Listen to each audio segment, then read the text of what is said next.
Hi everyone, myself Jayashree and I belong to Department of Electrical and Electronics Engineering of Rajagiri School of Engineering Technology. I'll be taking the course on EE311 Electrical Drives and Control for Automation for 5th semester mechanical students of KTU University. I'll be starting with Module 1 which mainly deals with DC generators.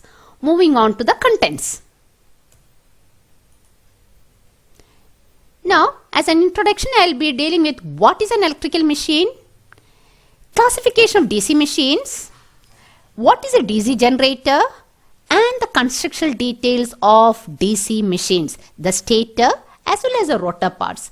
And on the side, you can see the figure, the cross-sectional view or an exploded view of a DC machine. We will be studying in detail the stator and rotor parts.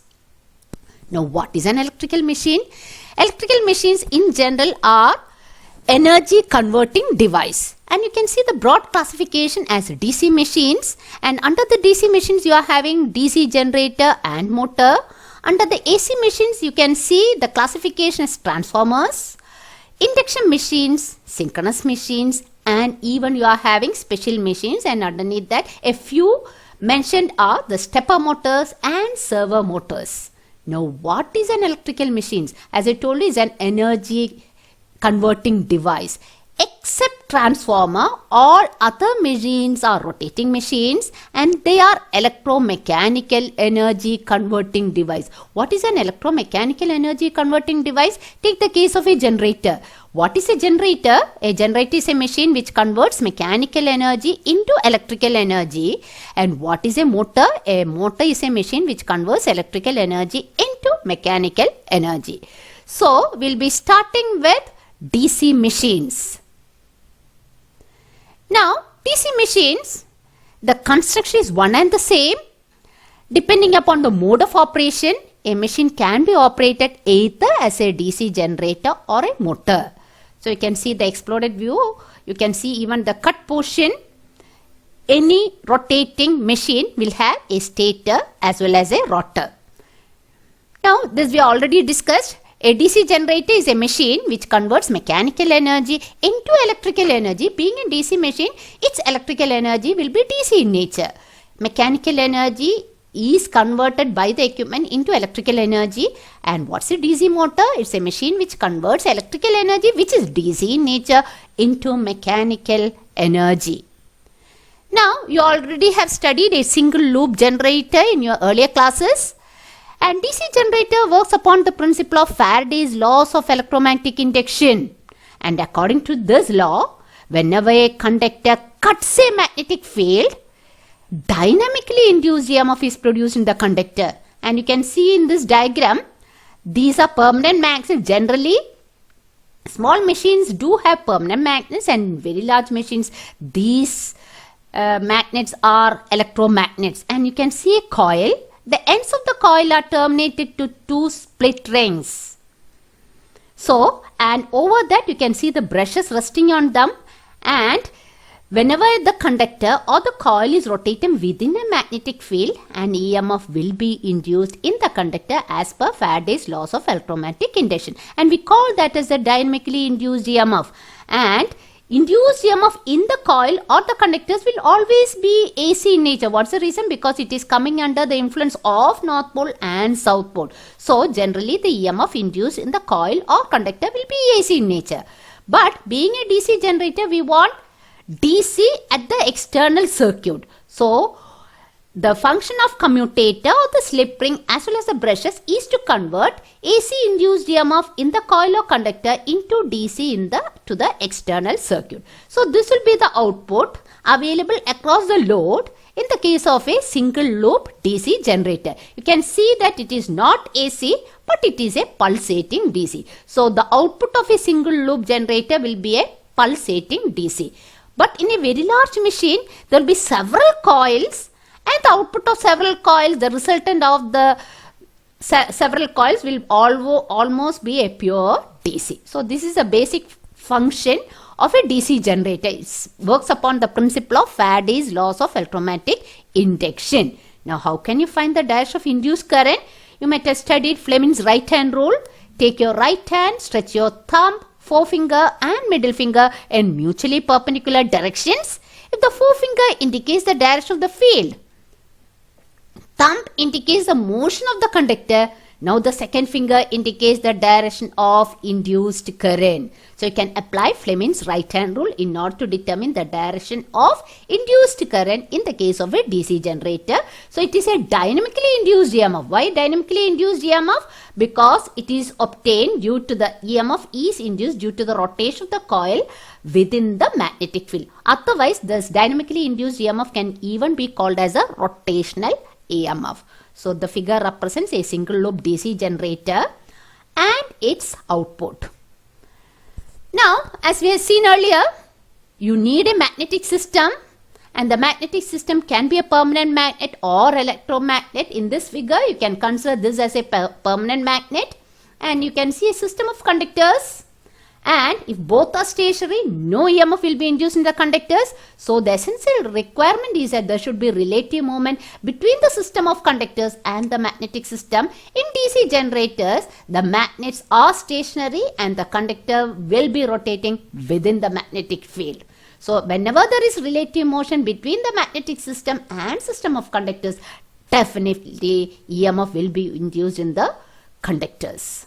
Now the magnetic system, since it is stationary, it is accommodated in the stator, and the system of conductors forms part of the rotating part of the machine, generally called as the rotor. So a machine will have a stator which accommodates the magnetic system of conductors, as well as the commutator, as well as the brushes will be provided on the rotor. So we will be studying the constructional details. I have indicated it as DC machine just because the same machine can be operated as motor or generator depending upon the type of input you provide. So the various parts, the stationary part called the stator and the rotating part called the rotor. And as you can see in the cross-sectional view, this is my rotating part. You can see at the center, that's a shaft, and this is my stationary part, and between the stator and rotor there is a small air gap separation. So actually the rotor should be able to freely rotate within the stator. Now first we will see the parts of a stator. Any machine will have an outer covering which is called a frame. In DC machine it can even be called as a yoke. And since we have seen the stator accommodates a magnetic system, you can find the poles over here. And in very large machine, these are electromagnets. So around the poles, you need the field winding, otherwise known as the exciting winding. And there are two kinds of exciting winding. We'll come to it later on. Shunt field winding as well as a series field winding. So field winding is otherwise known as the exciting winding. Why it is called exciting winding? Just because it excites the poles. And you can see this is the typical two-pole machine. So these are the main poles, and here you can see in between the main poles there are interpoles. So these are the two interpoles. So interpoles will be equal in number to the main poles, and this also being an electromagnet, you can see the exciting winding, otherwise known as the interpole winding. And interpole winding is otherwise known as, interpoles are otherwise known as the commutating pole. So the main parts of the stator, once more, you are having the frame. Next, you have the main poles or the field poles or the field magnets. You are having the field winding or the exciting winding. You can find the interpoles present between the main poles or commutating poles, and you are having the interpole winding. We'll be dealing one by one. Now, this figure shows the stator alone. The rotor is not seen over here. First part is the frame or the yoke. It acts as a protective cover, and it provides mechanical support for the entire assembly of the machine. You can see this is the foot of the machine, and in some machine you can see a lifting eye to lift the machine. So this acts as the protective cover, and it serves path for the magnetic circuit. Actually the poles are bolted or welded onto the yoke, and whenever it is excited, flux will be set up and it provides path for the magnetic circuit. And in small machines, the frame is made up of cast iron, and in very large machine it is even made up of cast steel. And you can see the flux path whenever it is excited. DC excitation is provided to the poles. You can see flux will be set up and you can trace the path of the magnetic path. You can see this and you can see this one, and this is the typical magnetic path of a two-pole machine. Starts from the north pole, passes through the air gap, passes through the armature and completes the path like this. Completes the path through the yoke. That's it. Now, next the important part in the stator is the field magnets. Field magnet consists of pole core along with pole shoe. This part is called the pole core and this part is called the pole shoe. Can be permanent magnets or electromagnets. Poles are salient in nature. What do you mean by salient? They are projecting. And these poles are either welded or bolted onto the yoke. And poles are always even in number. Why even in number?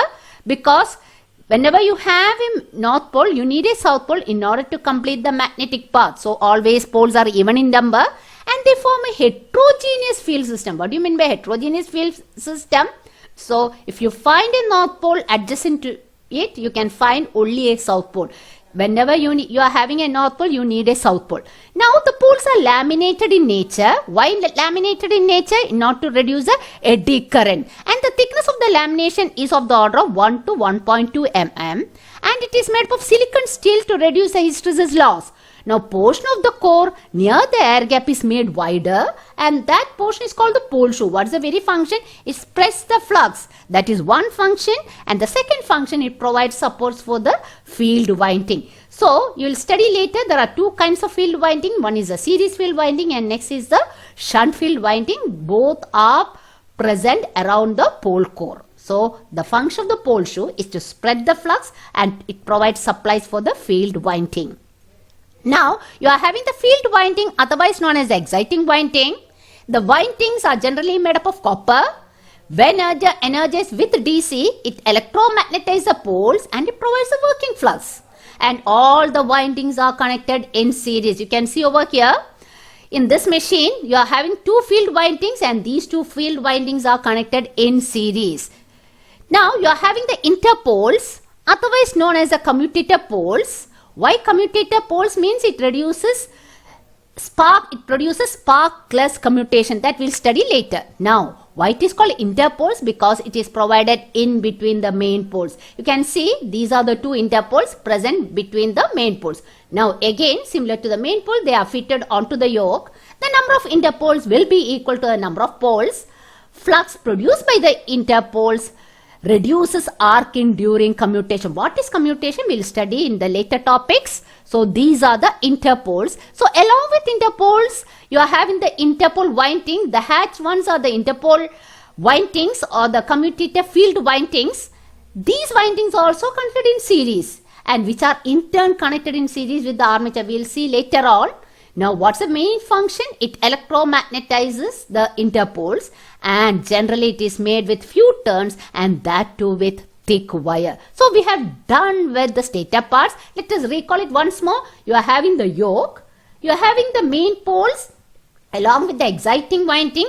Next you are having the interpoles with interpole winding. So we had done with the stator parts. The stationary part mainly accommodates the field winding, fields as well as the field winding and interpoles with the interpole winding. Now moving on to the rotor parts. So at the center you are having the shaft, you are having the armature core which seems to be a solid piece but it is not a solid piece. It is made up of thin lamination. Now what's the very function of the armature? In order to accommodate the armature winding. So the armature winding or the coil or armature conductors are to be accommodated. So there is a need for the armature core. So slots are cut in the outer periphery of the armature core in order to accommodate the armature winding. You can see this is the armature winding. It is made up of copper. So that's the reason why it is of this color. Now armature windings are terminated to split rings or commutator segment. You can see these are terminated to commutator segments and commutator segments need to be insulated. So we need the mica insulation. Now in order to facilitate the collection of the current, what do you need? You need the brushes and the brushes are to be kept in the brush holder. So it becomes a part of the rotor and at the ends you can find the bearings. So these are the main parts. You are having the shaft. You are having the armature core with armature winding, commutator segments with mica insulation. And in this figure you cannot see the brush and brush holder, we can see it later. And at both ends, one is a driving end and the other is a non-driving end. At both ends you can find the bearings. So this figure shows the rotor view. Now the first part is a shaft.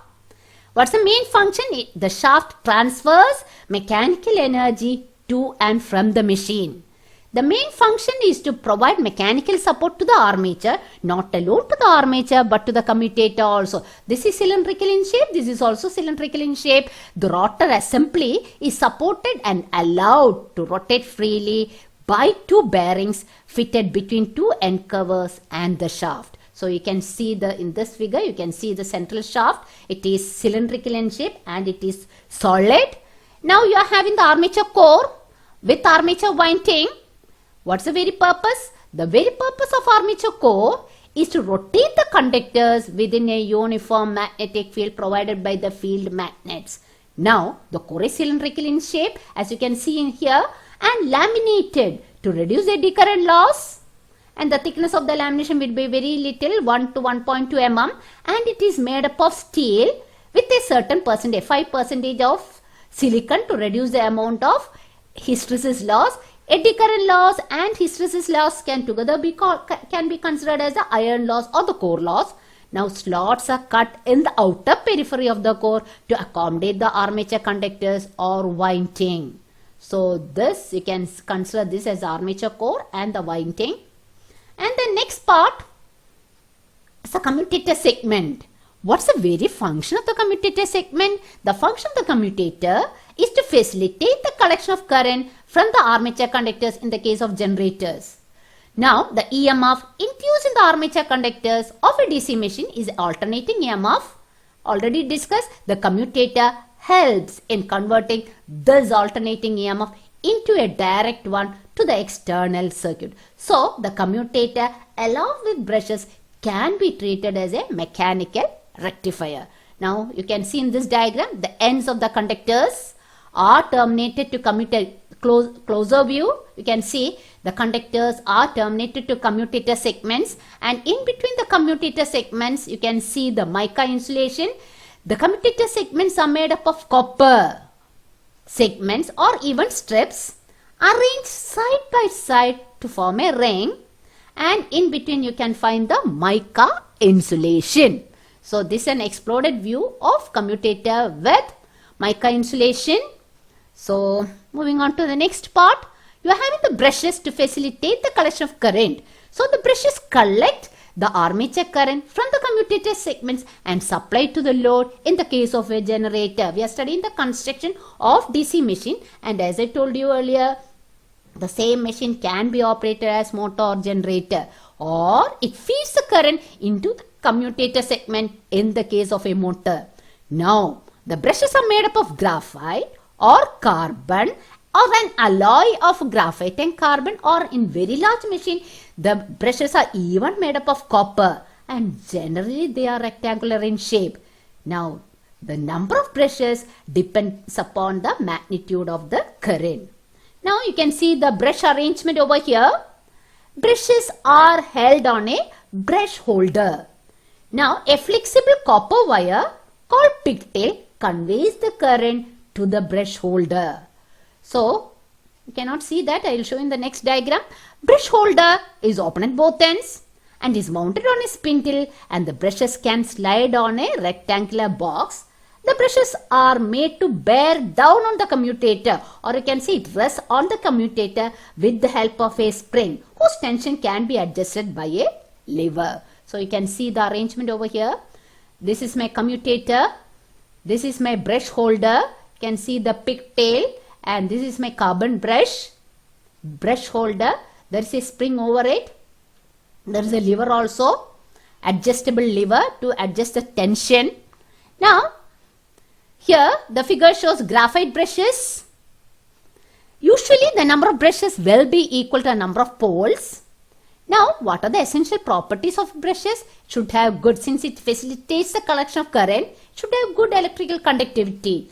And now mechanical property, it should have less coefficient of friction. Now in this figure you can see the pigtail.